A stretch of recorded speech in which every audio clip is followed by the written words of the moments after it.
വൃക്ഷങ്ങളെയും പകലും രാത്രിയും കടലും തിരമാലകളും ഒക്കെ ഭംഗിയായിട്ട് എന്തിനെയോ തിരയുന്ന പോലെ തോന്നും. ഇതിനകത്തൊക്കെ ആ കവിത വായിച്ചാൽ ജസ്റ്റ് ഒന്ന് ഓടിച്ചു നോക്കി അതൊക്കെ മനസ്സിലാകുന്നു. നല്ല ഭാവനയുള്ള കുട്ടി വീണ്ടും നല്ല രീതിയിൽ കൂടുതൽ ഭംഗിയോടെ എഴുതാൻ ഈശ്വരൻ എല്ലാ അനുഗ്രഹങ്ങളും നൽകട്ടെ. ഭാവിയിൽ ഒരു ലോകപ്രസിദ്ധ എഴുത്തുകാരിയായി മാറട്ടെ എന്ന് ഞാൻ ആത്മാർത്ഥമായിട്ട് പ്രാർത്ഥിക്കുന്നു. ഒപ്പം കുട്ടിയെ ഇതിന് പ്രോത്സാഹിപ്പിച്ച അവരുടെ രക്ഷകർത്താക്കള്, അധ്യാപകര്, സുഹൃത്തുക്കള് എല്ലാവരെയും അഭിനന്ദിക്കുന്നു. നമുക്കറിയാം, ഒരു വിദ്യാർത്ഥിയുടെ ഭാവി എന്ന് പറയുന്നത് അവരുടെ അടിസ്ഥാന വിദ്യാഭ്യാസമാണ്.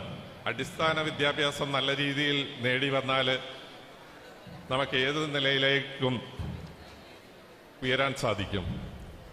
ഇവിടെ നല്ല രീതിയിൽ ഇന്റർനാഷണൽ ലെവലിൽ ലോകഭാഷ ഇംഗ്ലീഷ്, ആംഗ്ലോ ഇന്ത്യൻ സ്കൂള്, ഈ ഒരു സ്കൂള് അടിസ്ഥാന വിദ്യാഭ്യാസം എല്ലാവർക്കും നല്ല ഭംഗിയായിട്ട് നൽകുന്നുണ്ട്.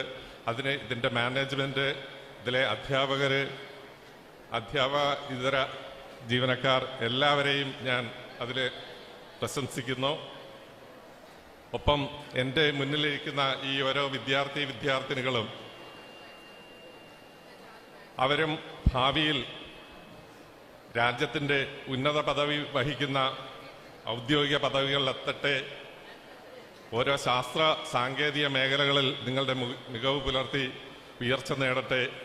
കലാകായിക രംഗങ്ങളിൽ മികവ് പുലർത്തി ഉന്നതിയിലെത്താൻ നിങ്ങളുടെ ഒരു ബേണിംഗ് ഡിസയർ അതിൽ നിങ്ങൾക്കുണ്ടാവട്ടെ എന്ന് ആത്മാർത്ഥമായിട്ട് പ്രാർത്ഥിച്ചുകൊണ്ട് ഈ ഒരു ബുക്ക് എഴുതിയ അമലി ബിജുവിന് ഒരിക്കൽ കൂടി എൻ്റെ നന്ദിയും കടപ്പാടും സ്നേഹവും അറിയിക്കുന്നു.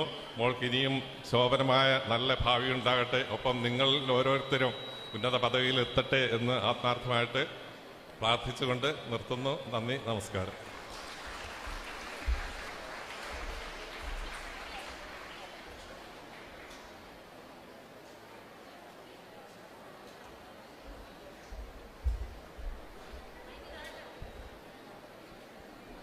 Thank you, sir. We also have with us other distinguished guests. May I now invite Sri Sumesh A.S., Assistant Commandant of Police, to share a few words.